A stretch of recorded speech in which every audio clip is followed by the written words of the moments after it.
بہت شکریہ سر، آپ سب نے ہماری اس محفل کو رونق بخشی. آپ کے تجربات، آپ کے مشاہدات، آپ کے خیالات، یقیناً آپ ہی وہ خوش نصیب ہیں کہ جو ہمارے نوجوانوں کو ایک نئی امنگ اور نئی ہمت و ولولہ عطا کرتے ہیں.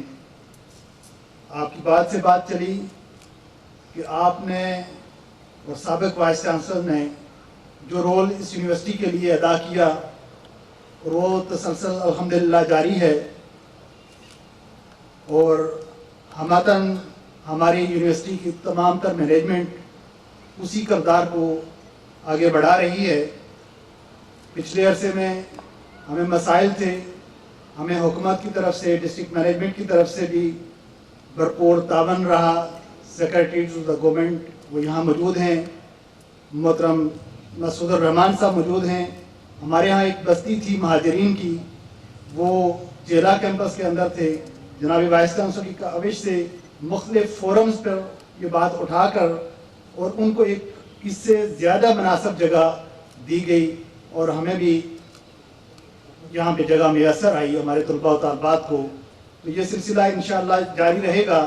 اور اختتامی خطاب سے پہلے اس پوری محفل کو سجانے کے لیے جن لوگوں نے کردار ادا کیا ہے ان کو اپریسیشن سرٹیفکیٹس ہیں.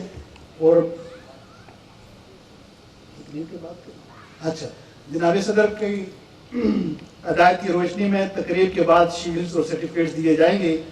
میں بلا کسی تاخیر کے ملتمس ہوں صدر آزاد کشمیر چانسلر یونیورسٹیز سردار مسعود خان صاحب سے کہ وہ آئیں اور اپنے خیالات کا اظہار کریں. وہ ہماری آن ہیں، ہماری شان ہیں، اور یونیورسٹی کے لیے کسی نے کہا تھا کہ شیلڈ اور صاحبان ہیں. جناب مسعود خان صاحب. بسم اللہ الرحمن الرحیم. پروفیسر ڈاکٹر کلیم عباسی صاحب، وائس چانسلر اے جے کے یونیورسٹی، آپ کا بہت بہت شکریہ کہ آپ نے آج اس محفل کا اہتمام کیا، اور اس کی پہلے نظیر نہیں ہے، پہلی مرتبہ آپ نے کیا. اور ڈاکٹر عائشہ سہیل صاحبہ، آپ نے اس کا انتظام کیا، اس کے لیے مبارکباد. اور میں سمجھتا ہوں کہ یہ بہت اچھی شروعات ہے اور اس روایت کو آگے بڑھانا چاہیے، جیسا کہ یہاں بہت سے مقررین نے کہا. اور بلکہ یہ میرے اوپر بھی ایک قرض ہے. میں نے وعدہ کیا تھا کہ ہم نے اس روایت کا آغاز کیا تھا جب غلام غوث صاحب ریٹائر ہوئے تھے، یعنی مطلب جو ان کا عرصہ ملازمت ختم ہوا وائس چانسلر کی حیثیت سے، تو ہم نے ان کے اعزاز میں ایک عشائیہ دیا تھا جس میں تمام وائس چانسلرز آئے تھے.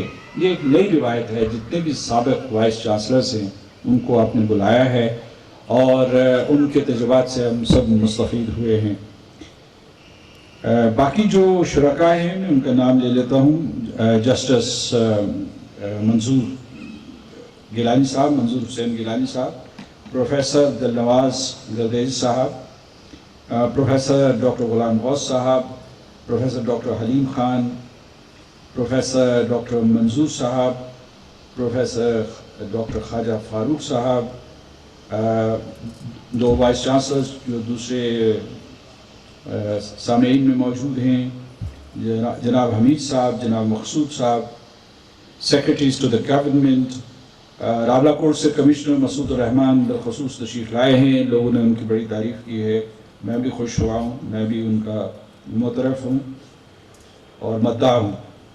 Deans, faculty members, ladies and gentlemen, السلام علیکم. دیکھیے، ذرا دیر ہو چکی ہے اور اس وقت مقرر اور معدے کا آپس میں تکرار بھی ہے اور مقابلہ بھی ہے. اور میں آپ سب لوگوں کو خراج تحسین پیش کرتا ہوں جو بھی یہاں موجود ہیں شرکاء، کیونکہ انہوں نے بھی کمال نظم و ضبط کا مظاہرہ کیا ہے. ورنہ میں نے دیکھا ہے کہ اس قسم کی محفلوں میں جب تقاریر لمبی ہو جائیں تو وہ عقبی دروازے سے نکل جاتے ہیں، یا ان کو کوئی بہت ہی اہم موبائل پہ کال آ جاتی ہے تو وہ سنتے محفل سے باہر چلے جاتے ہیں.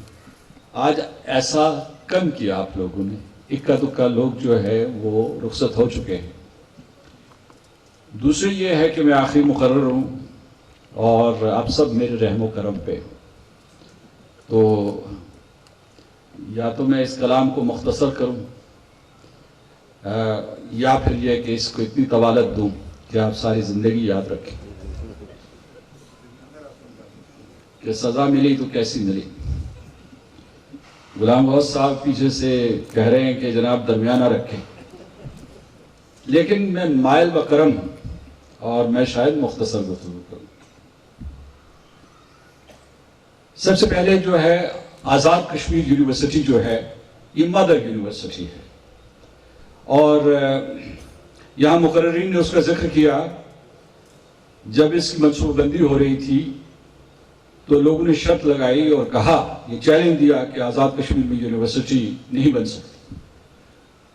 انہوں نے اس پروپوزل کا ہی مذاق اڑایا، انہوں نے کہا کہ یہاں نہیں یونیورسٹی بن سکتی۔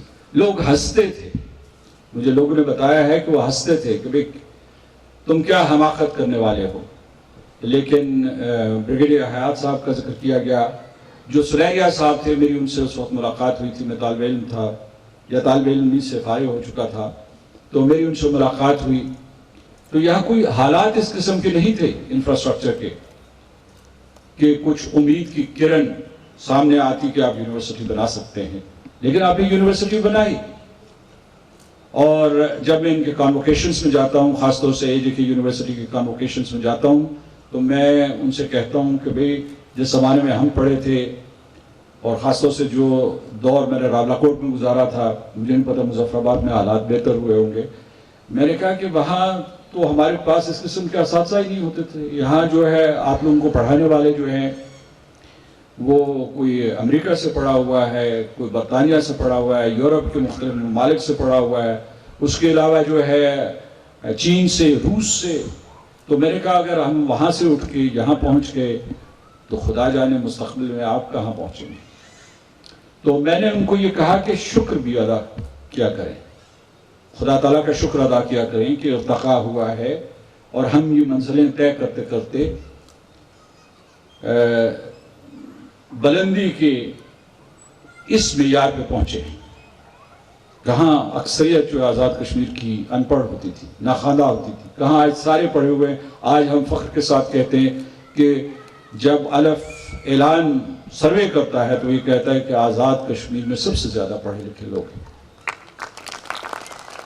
اور وہ یہ کہتے ہیں کہ پوری کی پوری جو ڈسٹرکٹس ہیں، جو ایجوکیشنل ڈسٹرکٹس ہیں آل اوور پاکستان، اس میں صف اول میں آزاد کشمیر ہے، اور آپ کا جو سکور ہے، ایجوکیشنل سکور جو ہے وہ 85% پلس ہے۔ خدا تعالیٰ کا لاکھ لاکھ شکر ہے کہ ہم نے ترقی کے یہ زینے طے کیے ہیں۔ دوسری چیز جو ہے، میں کہہ رہا تھا کہ یہ یونیورسٹی جو ہے یہ مدر آف آل یونیورسٹیز ہے۔ جو باقی 4 یونیورسٹیز ہیں اس کے اساتذہ ہوں، انہوں نے سارے کا سارا جو کچھ بھی سیکھا ہے اسی یونیورسٹی سے سیکھا ہے، آزاد جموں اور کشمیر یونیورسٹی سے۔ اور خدا کا لاکھ لاکھ شکر ہے کہ ہماری یونیورسٹیز جو بنی ہیں اب جنرل یونیورسٹیز بن گئی ہیں، لیکن ان میں ایک فنکشنل کور موجود ہے۔ وہ مظفر آباد ہو، یونیورسٹی آف پنچ ہو، مسٹ ہو، اور پھر جو ہے جہاں ہم سوشل سائنسز پڑھا رہے ہیں وہاں سائنس اینڈ ٹیکنالوجی کے کٹنگ ڈسپلنس کے اوپر آج کل توجہ دی جا رہی ہے۔ میں جب بھی کہیں باہر رہا تو میری ایک عادت تھی، 3rd سیکرٹری سے سفیر تھا، کہ میں وائس چانسلر سے جا کے ضرور ملتا تھا جب بھی موقع ملتا تھا، وہ امریکہ کے وائس چانسلرز ہوں یا چین کے یا یورپ کے۔ تو میں ہمیشہ جو سینٹ کی یا سنڈیکیٹ کی میٹنگ ہوتی ہے اس میں لوگوں کو بتاتا ہوں کہ وائس چانسلر سے 3 توقعات ہوتی ہیں۔ پہلے یہ کہ وہ اچھی فیکلٹی لائے، دوسرے یہ کہ وہ فنڈز لائے، اور تیسرے یہ کہ تعلیم کے معیار کو بلند کرے، اور چوتھا جو ان ریٹن رول ہوتا ہے کہ وہ پورے کے پورے اساتذہ اور طلبہ کے لیے آئیکن ہو، خود رول ماڈل، دیکھ کے لوگ جو ہے اس جیسا بننا چاہیں۔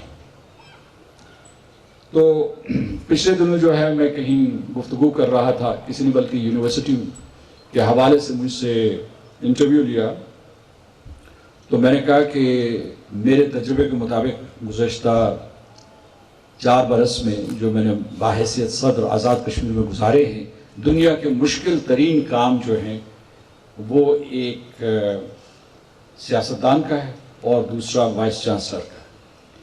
تو میں نے کہا سیاستدان کا اس لیے کہ اسے پتہ نہیں کہ کس وقت اس کے کنسٹیٹیوئنٹس ناراض ہو جائیں. وہ ان کی خدمت کرتا ہے، ان کے سڑکیں بنواتا ہے، ان کے لیے پانی مہیا کرتا ہے، ان کے نخرے اٹھاتا ہے، اور کسی طریقے سے ان چاہتا کہ ان کی دل شکنی ہو. لیکن کبھی نہیں پتا ہوتا کہ کس وقت یہ سارے کے سارے کنسٹیٹیوئنٹس ناراض ہو جائیں.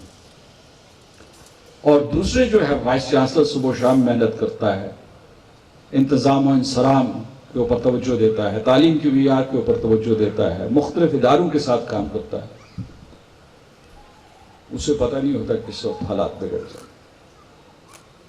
صبح سے شام تک رات بھر وائس چانسلر جو ہیں وہ اذیت میں زندگی بسر کرتے ہیں، اور اسی طریقے سے جو اساتذہ ہیں. آسان کام نہیں ہے. شعبہ تعلیم میں بھی بہت سیاست ہے. وائس چانسلرز جیسا کہ گیلانی صاحب نے فرمایا قوم کے معمار ہیں. وائس چانسلرز جو ہیں آپ کی جامعات کے قائدین ہیں. اگر وہ نہیں ہیں تو آپ کا خام مواد رہے گا، اور جو آپ کیمیا گری کرنا چاہتے ہیں جس سے آپ جو ہے اس خام مواد کو سونے میں تبدیل کرنا چاہتے ہیں وہ ممکن نہیں ہے.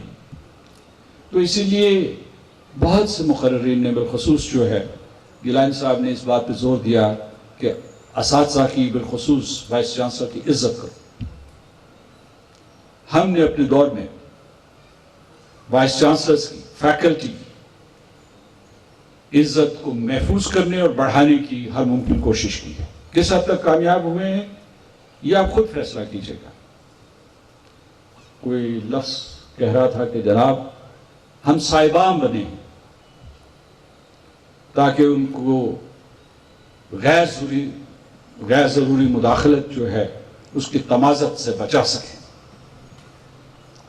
تاکہ آپ کی نشو و نما ہو سکے ایک ایسے ماحول میں جہاں ہم بچوں کی تربیت اور تعلیم کے اوپر توجہ دے سکیں.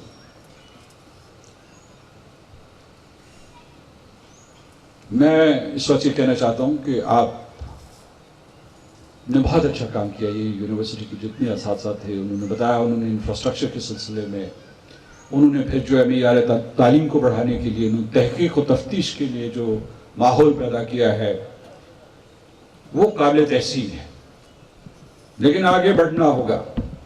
مستقبل کے چیلنجز اس قسم کے ہیں کہ جب تک آپ معیار بڑھائیں گے نہیں، جب تک آپ مقابلہ اور مسابقت نہیں کریں گے، اس وقت تک آپ ایک عظیم قوم نہیں بن سکتے. یاد رکھیے گا. اور عظیم قوم بننے کے لیے جو گہوارے ہیں وہ جامعات ہیں. آپ اختراع کا ذکر کر رہے تھے، انوویشن کا ذکر کر رہے تھے. انوویشن جو ہے اس کی انکیوبیشن جامعات میں ہوگی، ہو رہی ہے. اور مجھے یہ کہتے ہوئے فخر محسوس ہو رہا ہے کہ ہماری جامعات میں تنوع اور اختراع کا عمل شروع ہو چکا ہے. تحقیق کے اوپر توجہ دی جا رہی ہے. یہ بھی میں آپ کو بتانا چاہتا ہوں کہ وہاں پاکستان میں جب میں اس کا ذکر کرتا ہوں، پاکستان کی جامعات میں یا پاکستان میں جو مختلف اجتماعات ہیں، بلکہ جو باہر کے ہیں، مثلا میں نے برطانیہ میں یا امریکہ میں کہیں ذکر کیا، تو میں نے کہا ہم بھی نئی ٹیکنالوجی پڑھا رہے ہیں. جو ہماری جامعات ہیں، گردیز صاحب نے شروع کیا، مسٹ نے شروع کیا ہوا ہے، اس کے بعد باقی جامعات نے بھی شروع کیا ہوا ہے. اور کون سی نئی ٹیکنالوجیز ہیں؟ ہم آرٹیفیشل انٹیلیجنس پڑھا رہے ہیں، روبوٹکس پڑھا رہے ہیں، انٹرنیٹ آف تھنگس پڑھا رہے ہیں. لوگوں کو پتہ ہے بلاک چین کیا ہے، لوگوں کو پتہ ہے کہ کلاؤڈ کمپیوٹنگ کیا ہے، کرپٹو کرنسی کیا ہے، معلوم ہے ان کو. ہم نے اس انقلاب کا آغاز کیا ہے ان جامعات میں. میں آپ تمام اساتذہ کو جو یہاں بیٹھے ہوئے ہیں اس پہ دل کی گہرائیوں سے مبارکباد دیتا ہوں۔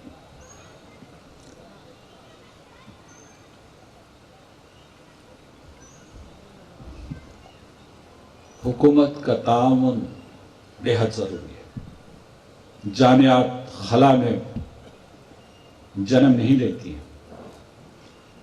حکومت کے مختلف اداروں سے شکوہ شکایت ہو سکتا ہے، لیکن جامعات کا حکومت کے مختلف محکموں کے اوپر بہت گہرا انحصار ہوتا ہے، لہذا تعلیم دونوں ہاتھوں سے بچنی چاہیے، اور شکوہ شکایت جو ہے وہ نجی محفلوں میں کرنا چاہیے، بند کمروں میں کرنا چاہیے۔ یہاں ہمیں یہ کہنا چاہیے کہ حکومت اور جامعات کے اشتراک سے ہی صحیح فضا پیدا ہوتی ہے۔ میں نے ابھی تھوڑی دیر پہلے کہا تھا کہ سیاستدان کا کام بہت مشکل ہے۔ سیاستدان کے اوپر بہت دباؤ ہوتا ہے کہ بغیر معیار کے، بغیر کسی امتحان کے نوکریاں دلوا دو، داخلے دلوا دو۔ سیاستدان مجبور ہوتا ہے، اور یونیورسٹیاں جو ہیں وہ اس بات کی پابند ہوتی ہیں کہ وہ بغیر معیار کے فیصلے نہ کریں، بغیر میرٹ کے فیصلے نہ کریں۔ اس میں توازن قائم کرنا چاہیے، اور میں کہتا ہوں کہ ایک تو یہ صورتحال ہے کہ آپ جو ہے شکایت کریں اور اس کے بعد جو ہے گلے شکوے کریں، لیکن دوسرا یہ ہے کہ اس میں مکالمہ بہت ضروری ہے، کیونکہ حکومت بھی، یہاں کے جو قائدین ہیں وہ بھی یہی چاہتے ہیں کہ ہماری ریاست تیزی سے تعمیر و ترقی، اور بخصوص شعبہ تعلیم میں ترقی کی اعلیٰ ترین منازل کی طرف بڑھے۔ یہ تعاون اور یہ اشتراک بہت ضروری ہے۔ میں نے دیکھا ہے کہ جب فرض کیجیے کہ آپ کو زمین کی ضرورت پڑتی ہے، جب آپ کو اور کسی قسم کی سہولت کاری کی ضرورت ہوتی ہے، تو آپ ضرور حکومت کی طرف دیکھتے ہیں۔ تو جامعات جو ہیں وہ جزیرے نہیں ہیں، اور اس لیے آپ کو لوگوں کا تعاون بھی چاہیے ہوتا ہے۔ میں آپ کو بتاتا ہوں، جب آپ دوسری جگہوں پہ جاتے ہیں، بھائی میں ذرا مختصر کروں گا تقریر، تو ابھی نہ پانی نہ جو ہے وہ تقسیم کرنا شروع کیجیے گا۔ تو میں اس کے لیے کہتا ہوں کہ جب کوئی کسی شہر میں ایک یونیورسٹی بنتی ہے، تو اس وقت اس شہر کی، اس قصبے کی معیشت تبدیل ہو جاتی ہے۔ لوگوں کا بھی ایک ویسٹڈ انٹرسٹ ہوتا ہے کہ یہ جامعہ کامیاب ہے۔ ان کا تعاون، سول سوسائٹی کا تعاون جو ہے وہ بہت ضروری ہے۔ آج کل مثال کے طور پر کمشنر صاحب مسعود الرحمان صاحب وہاں گئے ہوئے ہیں۔ گزشتہ دنوں جب میری ان سے رابلہ کوٹ میں ملاقات ہوئی تھی، تو میں نے کہا جامعات کو اس لیے استعمال کیجیے کہ اگر کوئی نوجوان منشیات کے عادی ہو رہے ہیں اور بھٹک رہے ہیں، جامعات ان کی رہنمائی کر سکتے ہیں۔ اس طریقے سے انتظامیہ اور جامعہ جو ہے وہ ایک دوسرے کے ساتھ تعاون کا مظاہرہ کر سکتے ہیں۔ یہاں مقررین نے یہ کہا ہے، اور میں اس نقطۂ نظر کی تائید کرتا ہوں، کہ ہم بہت محنت اور مشقت کے ساتھ، مشکلات کے باوجود یہاں تک پہنچے ہیں، لیکن ہماری منزل دور ہے، کیونکہ آزاد کشمیر کی یونیورسٹیز جو ہیں، جیسا کہ کسی نے ذکر کیا تھا، دنیا کی 500 بڑی یونیورسٹیز میں شامل نہیں۔ یہ ہمارا ہدف ہے، اور یہ ہدف ہمیں حاصل کر کے رہنا چاہیے۔ میں ساری دنیا گھوما ہوں، میں آپ کو یہ بتا رہا ہوں، میرا لوگوں کے ساتھ یا جامعات میں اٹھنا بیٹھنا ہے، طلباء اور طالبات کے ساتھ بھی بات چیت ہوتی ہے۔ آپ کسی سے کم نہیں، ذہانت میں، محنت میں، صرف ارادہ کیجیے۔ اور یہاں کسی نے کہا تھا، کون گردیری صاحب کہہ رہے تھے یا کہ خواب بڑے دیکھیں، اور آپ وہ خواب ضرور حاصل کریں گے۔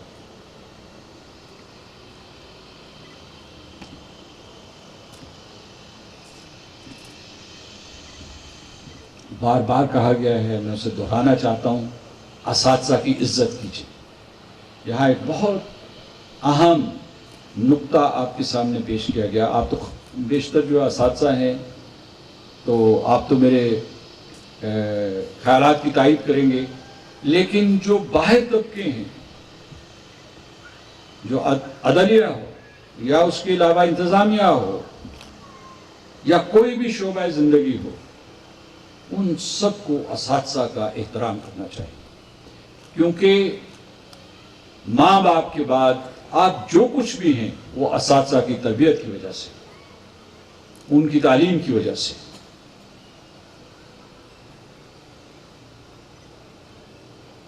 ایک یہ نقطہ بھی اٹھایا گیا اور اس میں گیلانی صاحب سے اتفاق کرتا ہوں کہ ایک رجحان یہ بڑا ہے کہ آپ وہیں پیدا ہوں اور وہیں یونیورسٹی بن جائے، اور اگر یونیورسٹی سے دور ہیں تو وہاں سب کیمپس بن جائے، پھر وہیں سے آپ فارغ التحصیل ہوں، پھر وہیں آپ کو ملازمت ملے،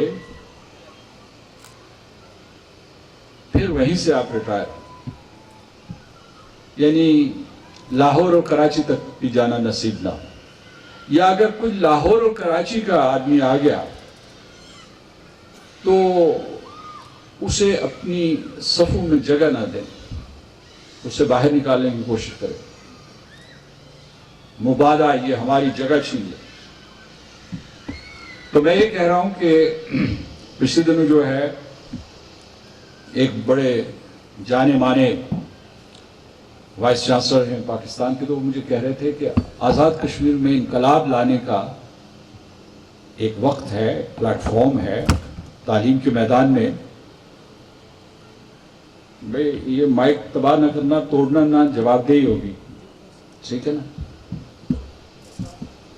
ہاں، تو وہ یہ کہہ رہے تھے کہ جناب آپ یہ کریں کہ آزاد کشمیر جو ہے چونکہ اتنی فرٹائل لینڈ ہے in terms of its potential for education, تو اس کے لیے یہ کریں کہ سیدھے باہر سے جو غیر ملکی وائس چانسلرز اور فیکلٹی لائیں.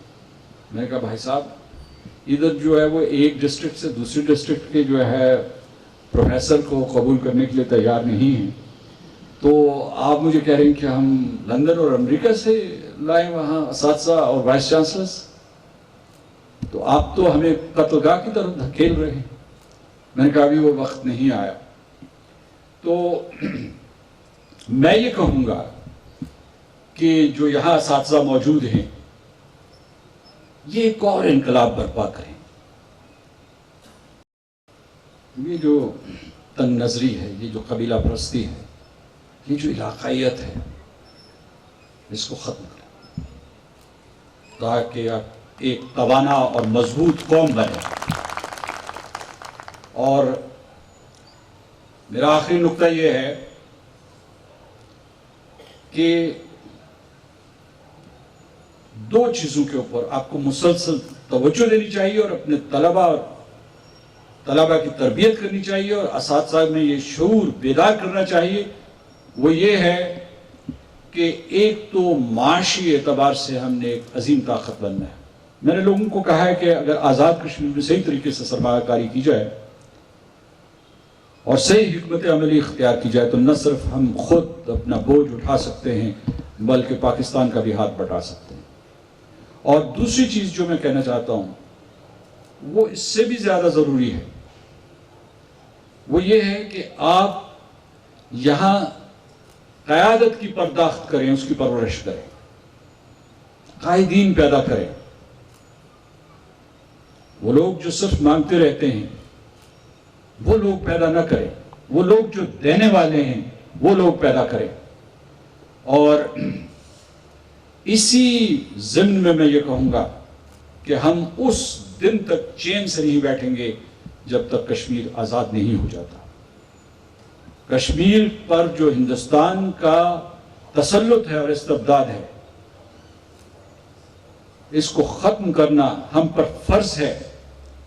اور یہ میں اس لیے کہہ رہا ہوں کہ ہمارا سفر، آزاد کشمیر کے لوگوں کا سفر، بشمول پاکستان کے لوگوں کا سفر نامکمل ہے جب تک آپ مقبوضہ جموں و کشمیر میں ہونے والے ظلم کو ختم نہیں کر دیتے. یہ وہ اضافی فرض ہے جو آپ کے اوپر عائد ہے. میں کہوں گا یہ وہ اولی فرض ہے جو آپ کے اوپر عائد ہے. اس کے ساتھ میں اپنی بات ختم کرتا ہوں اس معذرت کے ساتھ کہ شروع میں وعدہ کیا تھا لیکن میں نے بھی لمبی بات کر لی. بہت بہت شکریہ.